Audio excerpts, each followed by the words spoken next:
Hi, I'm Cindy Morris, and I'm the host of Priestess Entrepreneur. Today I have as my guest Lisa Calkins. Hi, Lisa. Hello, Cindy. Lisa is the CEO and founder of Amadeus Consulting. Amadeus Consulting is celebrating their 15th year of delivering custom technology solutions for the web, PC, and mobile devices to companies from the Fortune 500 to small private firms. Okay, whoa, I don't even know what that means. So Lisa, you are a woman owning a software company in what is clearly a man's world. Yes. What is that like for you, and how has that been? What are some of the challenges you've come up against over the years? You know, honestly, I have never looked at it as an obstacle.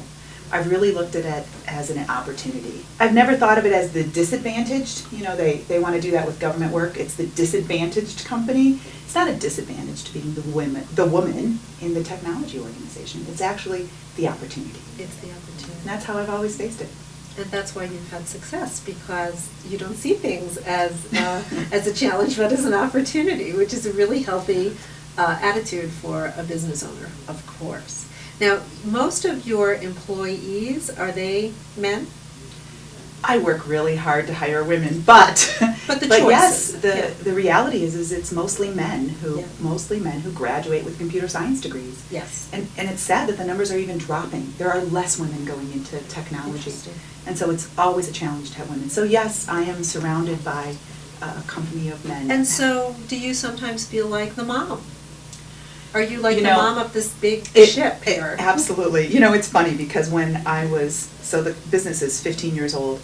If you would have asked me that question in the first 5 years, I would have been horrified. I would have been like, absolutely not. I am not the mother.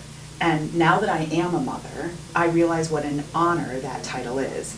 And I would say it's more like being the single mother, because in a single mother environment, you have to take care of all of the emotional things that you do and that I do for my company, as well as making sure you take care of all the financial side of it. What do you mean emotional things for the company? What does that mean? Oh, the reality of any business, and it doesn't matter whether they're 20-something techie boys or it's a marketing company or whatever the firm is.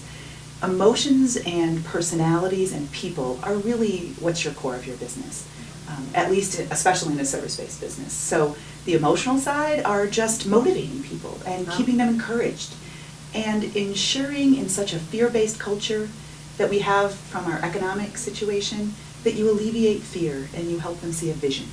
And so emotional side of your business is just as important as the financial. Just like in a house, just like being a mother. You deal with your child's emotion coming home from school related to who played with them on the playground, as well as what their grades were and studying for their homework. Right. And so there's always two sides of it. I really believe to remove fear is really the value of then letting people be most productive and happy and emotionally stable. I love that. How do you do that? To remove fear, you provide information. And it isn't too much information because it overwhelms somebody. It's like telling your child about the balance of your checkbook and how much all of these things are, versus, well, you can spend your allowance on this, or you'll have to save up your money for this. Giving them appropriate amount of information. And I do the same thing at work. We have metrics. There's 7 company-wide metrics. We review them together every month in this lunch environment in our cafe. And you provide them enough information that they don't have fear and that they can see your vision. And seeing your vision is just absolutely important. And Crucial. Knowing where you're headed and how you feel about them and your principles. Is there any advice that you could give to those young women to help them get started? Advice. I guess the advice would be around your passion and ensuring that whatever business that you're starting, that you're following what your passions are. Because without the passion, you're not going to be able to balance all of the work that comes with what it is that you're working on. Thanks, Lisa, for coming and chatting with me today. Lisa Calkins of Amadeus Consulting. I'm Cindy Morris, author of Priestess Entrepreneur, Success is an Inside Job.